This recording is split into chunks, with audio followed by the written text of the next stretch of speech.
Salut à tous, alors on se retrouve pour une nouvelle vidéo donc de l'actu de la semaine entièrement résumée. Il y a énormément d'actualités, donc on va commencer très rapidement. On va essayer en une dizaine de minutes. Donc la ville néerlandaise, cette ville donc prend une décision inédite et radicale pour nuire à l'industrie pétrolière. Oh, à un moment donné, il faut arrêter, il ne faut pas être contre l'industrie pétrolière, hein. Elle fait vivre beaucoup de personnes et la pétrochimie et tout, ça peut être intéressant. Faut pas faire de démagogie. Donc on reviendra certainement dans une vidéo là-dessus parce que moi il y a quelque chose qui me choque un petit peu. Il passe au tout électrique ou en partie. Le problème c'est que derrière, au niveau industriel, ils sont au gaz et au niveau donc au charbon. Donc c'est clairement pas terrible, mais ça on reviendra je pense dans une vidéo la semaine prochaine. En fait c'est ce qu'on appelle mettre la charrue avant les bœufs. Que resta-t-il donc de l'estafette concept dans le futur utilitaire donc électrique de Renault?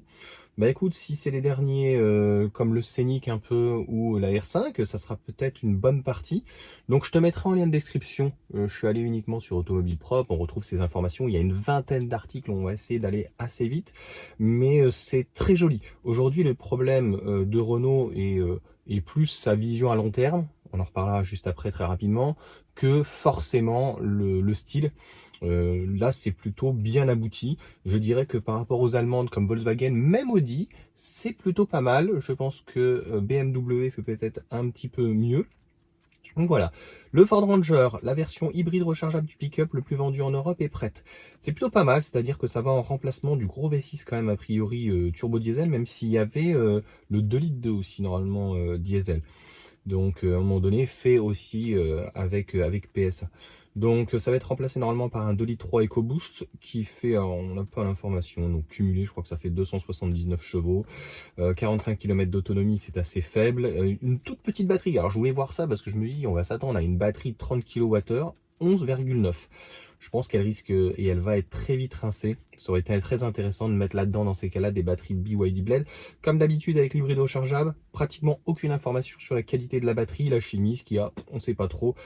Ça traque 3,5 tonnes. Il y a aussi le V2L. On peut, entre guillemets, pomper jusqu'à 6,9 a priori. En sortie, ce qui est assez énorme. Ça veut dire que en 2 heures, si tu sortais le maximum, ben ça y est, t'as plus de batterie. Mais c'est intéressant d'avoir une sorte de prolongateur pour son travail. A contrario, on a Maxus donc qui lance son nouveau pick-up, donc un chinois véhicule électrique. Je te laisserai aller voir. Bah concrètement, ça ressemble à un F-150.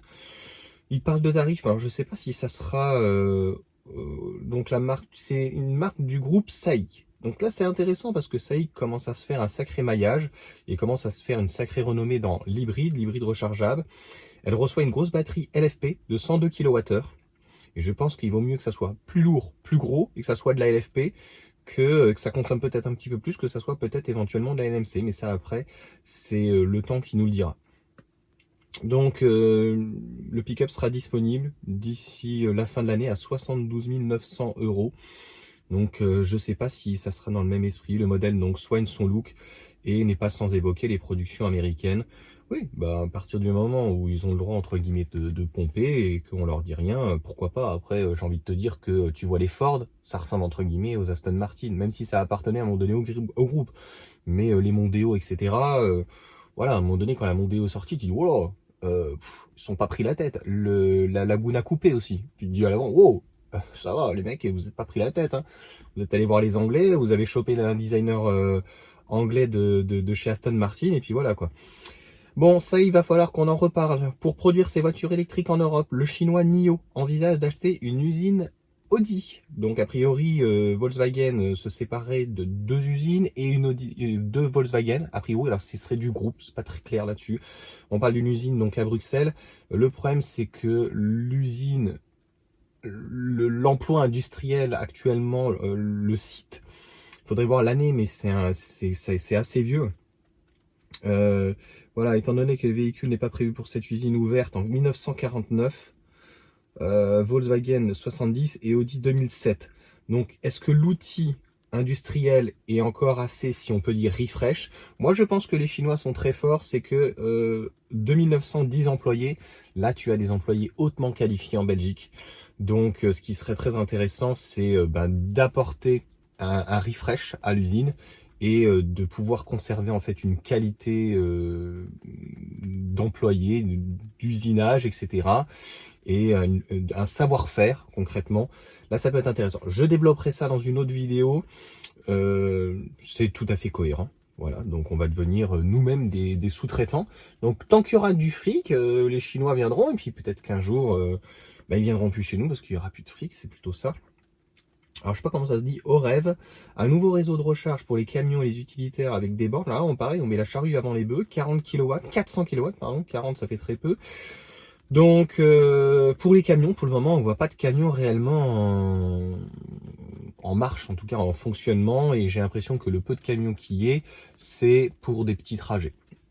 ZFE, j'en parle tout à l'heure dans une vidéo où de toute façon Paris il va à marche forcée avec des avantages et des inconvénients. Les inconvénients, Strasbourg reporte l'interdiction de circuler des voitures critères parce que Automobile Propre parle de pédagogie, mais il n'y a eu absolument aucune pédagogie. C'est-à-dire que on a fait croire que le critère 3, donc des véhicules quand même qui ont près de 20 ans, tu pouvais plus rentrer, ok, mais tu peux quand même acheter un critère 2 ou un critère 1. Tu peux acheter une essence, un véhicule essence, un véhicule hybride, un rechargeable. T'es pas forcément obligé d'acheter un tout électrique ou quoi.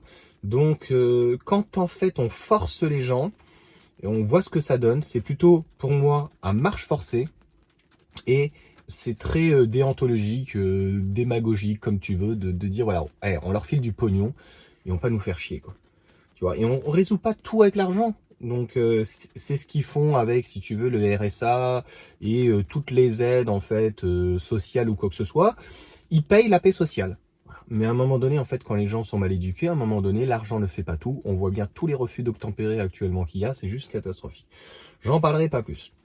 Si tu veux des vidéos, tu vas sur Yoann Autrement et puis voilà. Norme de CO2 plus sévère. Des constructeurs demandent à l'Europe une action urgente. Alors, on va voir ceux qui font ouin, c'est surtout ça qui est intéressant. Renault, Volkswagen, BMW, Ford, Honda, Nissan, Toyota et Volvo. Volvo en fait avec Geely, c'est-à-dire que Volvo, pareil, ils ont mis un petit peu la charrue avant les bœufs. Ça marche plutôt bien dans le nord de l'Europe, mais il y a des endroits où c'est compliqué. Après Volvo, il y a le X30 qui fonctionne bien, mais qui fonctionne moins bien en Allemagne parce qu'il n'y a plus d'aide, et il fonctionne pas en France parce qu'ils n'ont pas d'aide. Donc après, c'est peut-être aussi une erreur de stratégie, c'était d'utiliser Volvo, l'usine aussi, ils ont une usine en Belgique, mais voilà, à un moment donné, c'est de la stratégie, hein. C'est clairement de bonne guerre. Donc pour moi, tous ces constructeurs, Volkswagen, ça m'étonne un peu, de BMW, Ford, ça m'étonne pas, Honda, Nissan non plus, Toyota, c'est clairement ceux qui font ouin. En fait, enfin, faut bien comprendre, l'année prochaine, Toyota ou autres, ils doivent vendre 20% de leur parc en électrique pour pouvoir vendre du thermique. S'ils en vendent plus, ils se feront des taxes. L'Union européenne pense récupérer 16 milliards. Je ne dis pas que l'Union européenne a raison ou pas. Je dis, est-ce que, honnêtement, en 2025, sachant que ça fait 15 ans qu'ils sont prévenus, un constructeur comme Toyota, qui fait de l'hybridation depuis pratiquement 30 ans, au moins 20 ans, il y a 30 ans pratiquement sur le recherche-développement, qui maîtrise ce type de technologie depuis très longtemps, des batteries, finalement, n'a pas basculé dans les voitures électriques et l'hybride rechargeable, de toute façon, ils n'y croient pas. Donc c'est plutôt ils sont dogmatiques, et à un moment donné, donc l'année prochaine, ça va être très très compliqué. Donc leur petit Yaris qui vendait à l'appel, machin et tout, qu'est-ce qu'ils ont comme alternative en électrique? Le BZ4X. Voilà. Et leur BZ3C qui devrait arriver, donc qui est une conception BYD. Tu comprends? Et je ne trouve pas, à mon sens, que l'Union européenne, entre guillemets, désolé d'être grossier, fait un coup de pute. Voilà, ils ont le programme, il est avancé depuis qu'il y a les critères. Ils le savent. Donc là, l'Union européenne continue et commence à serrer la vis. Pas mieux ou pas pire qu'un flic. À un moment donné, c'est comme des sommations. Je te parlais à l'instant des refus d'obtempérer. Veuillez vous arrêter, monsieur. Arrêtez-vous. Vous arrêtez pas. On te neutralise. Je sais pas, c'est tout à fait normal. Tu vas pas continuer sur la route, en fait, à rouler à 150 et à écraser les gens, en fait, sur la route ou quoi que ce soit. Je sais pas. Je ne trouve pas que l'Union européenne soit dans une idéologie. C'est possible. Voilà, on voit un petit peu avec ce wokisme, etc. Mais pour autant, pour revenir à la voiture électrique, est-ce que l'Union européenne fait des choses par derrière? Non. Les ventes de voitures électriques font un bond aux États-Unis, mais cela va-t-il durer? C'est le problème en fait, pareil, de l'Union européenne, c'est-à-dire que sans aide, en fait, il n'y a pas. Il n'y a pas parce qu'en fait, le problème des aides, comme je viens de te l'expliquer, et ça fera désolé un peu plus de 10 minutes, c'est que les aides, elles ont été faites en amont, en aval.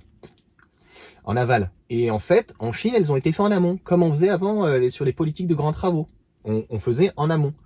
Sauf qu'on s'est rendu compte dans les années 80, c'était quand même un peu nul, c'est-à-dire qu'en aval, les politiques de travaux, le but c'était que ce soient les entreprises françaises. Mais en fait, on s'est rendu compte que c'était des entreprises entre guillemets européennes et avec des gens qui travaillaient extra-européens.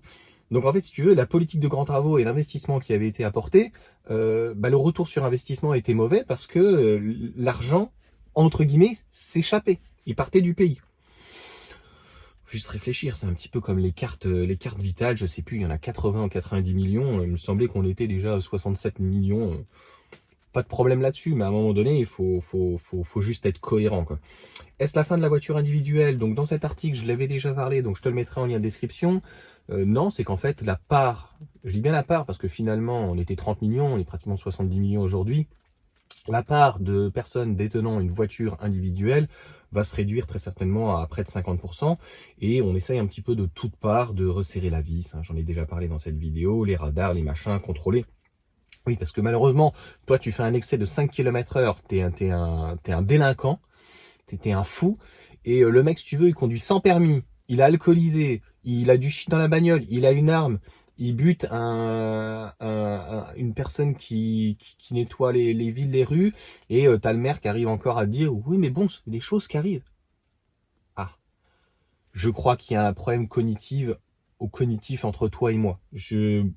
Moi, c'est pas ma France. C'est des choses qu'on ne voyait pas ici, et qui sont typiques un peu plus de pays entre guillemets barbares, un peu aux États-Unis, tu vois, où voilà, les mecs qui sortent des armes alors que c'est interdit d'avoir des armes en France, hein, ou en Europe, et un peu des pays africains, tu vois, où t'es obligé d'avoir un pétard parce que tu sais pas si le mec il va pas te voler ta caisse ou quoi, ou j'en sais rien, quoi, tu vois.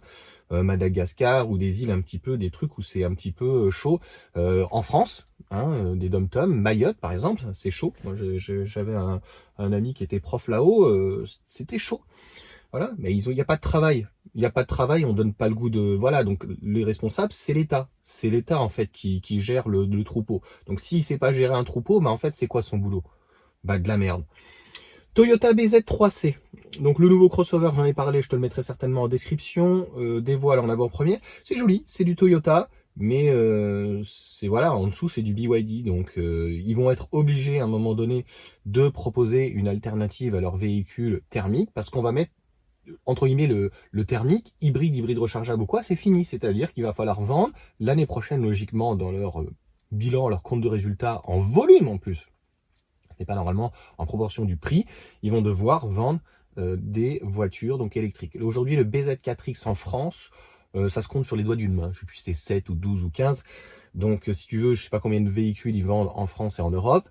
C'est pour ça que t'as pas compris. Mais si les normes européennes, ne serait-ce que l'année prochaine, doivent être faites, Toyota, c'est fini. Soit ils vendent plus de bagnoles, ils ferment l'usine de Valenciennes, soit ils vont payer des taxes juste énormes, parce que qu'est-ce qu'ils proposent en voiture électrique l'année prochaine?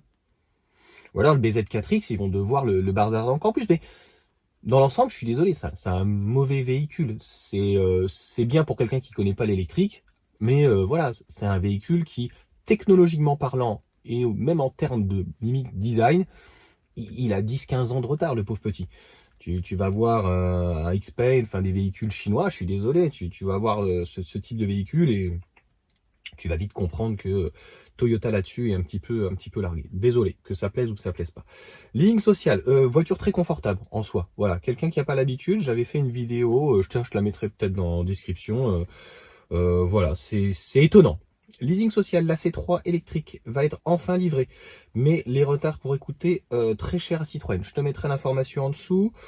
Si c'est pas livré d'ici le 30 septembre, ce que je comprends pas, c'est qu'Automobile Propre parle de 6 000 €. Donc, il sait pas qu'ils vont rembourser, mais c'est la C3, c'est Citroën qui va devoir donc payer.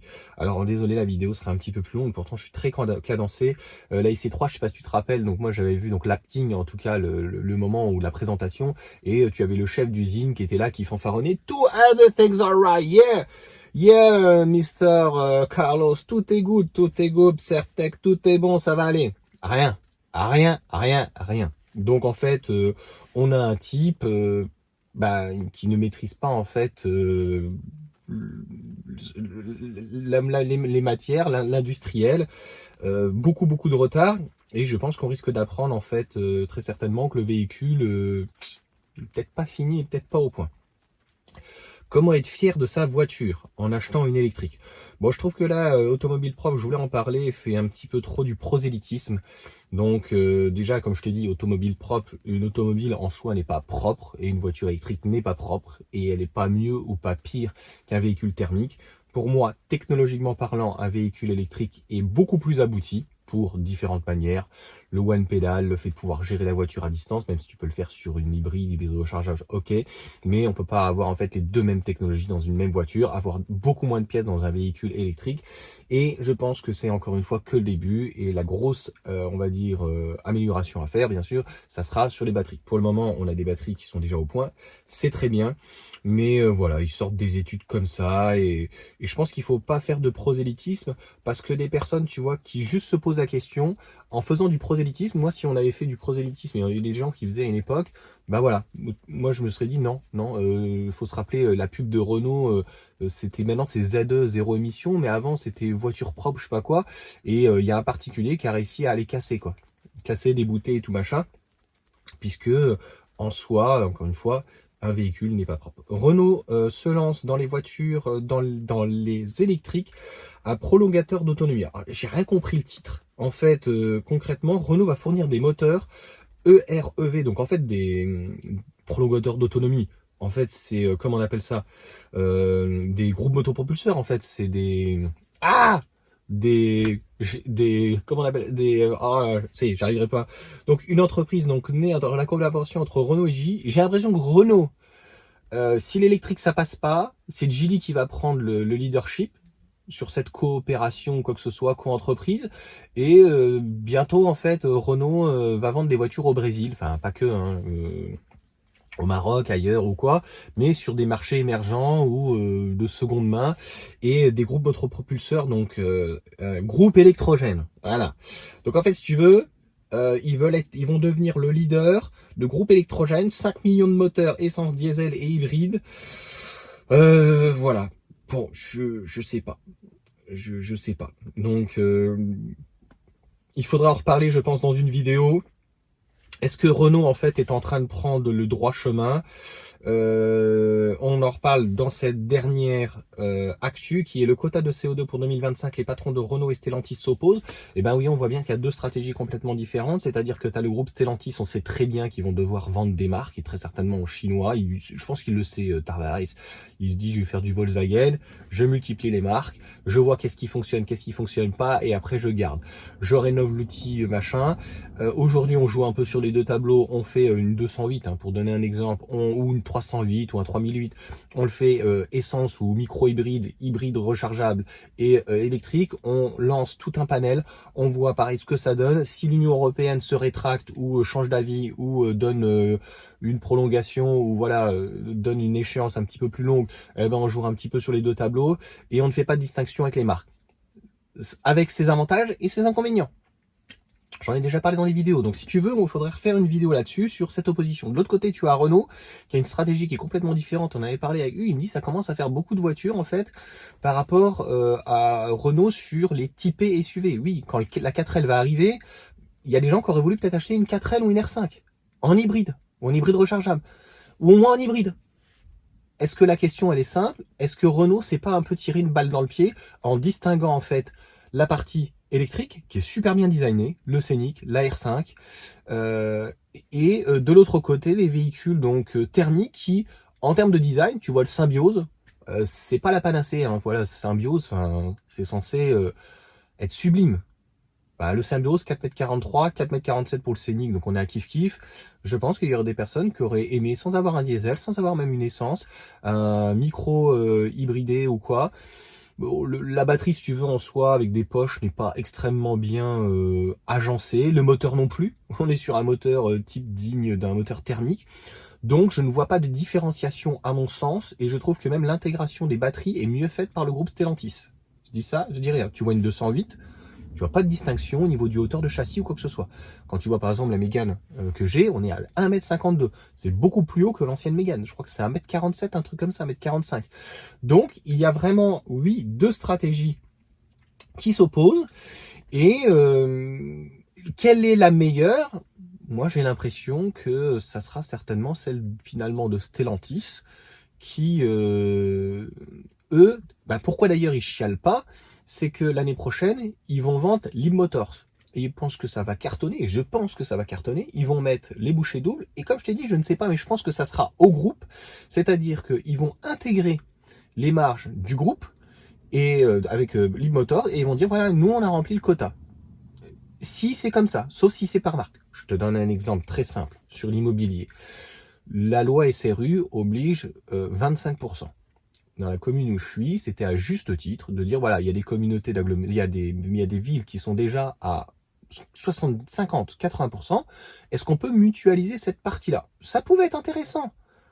Voilà, pour éviter les taxes ou quoi que ce soit. Ils n'ont pas voulu. Là, c'est la même chose. Est-ce que ça sera les 20% d'obligation de voitures électriques en volume, en vente, par marque, donc dans Stellantis, ou est-ce que ça sera donc dilué, si on peut dire, dans le groupe? A priori, ça serait dans le groupe, et si c'est dans le groupe, donc c'est cohérent avec Leapmotor. Et donc, si tu veux, je pense que le groupe Stellantis, là, Tavares, je pense que a joué un coup de génie, et il joue sur les deux tableaux beaucoup mieux que Renault, qui a distingué encore une fois les deux technologies donc complètement séparées. Et je te dis, à la fois, mais les mecs ils sont fous technologiquement parlant, qui achètent sa bagnole. Technologiquement, on se dit, il y avait Max BLD qui en avait très très bien pour le coup parlé sur le 308, où il y avait une partie qui était vide, qui était réservée en fait à la partie hybridation, mais sur l'hybride rechargeable, je crois. Donc, ce type de véhicule modulaire, toute énergie, technologiquement parlant, pose problème, mais le client, il n'en a rien à foutre, il voit même pas. Donc, je pense que finalement, c'est la meilleure idée que de l'autre côté de Renault, où ils ont séparé. Et au final, quelqu'un qui aura peut-être pas acheté une Clio, qui aura voulu acheter une R5 à 20 000 balles, au final, il peut pas l'accéder parce qu'il a pas envie de prendre une électrique. Tout simplement. Donc, je pense qu'on redéveloppera. Je vais la faire juste après, je pense, cette vidéo, un peu plus développée et plus scindée. Et pourquoi en fait ça s'oppose? Et on est vraiment dans deux mondes. Avec Dacia, je trouve, comme Volkswagen, avec un peu Seat, a été mis de côté. Alors pas en termes de design, mais voilà, on en reparlera dans une vidéo parce que ça fait déjà 20 minutes. Et écoutez, bon dimanche, profitez bien, n'hésitez pas à mettre un pouce, un commentaire, vous abonner ou quoi. Tranquillou, Lidou. Allez sur ce, ciao à tous.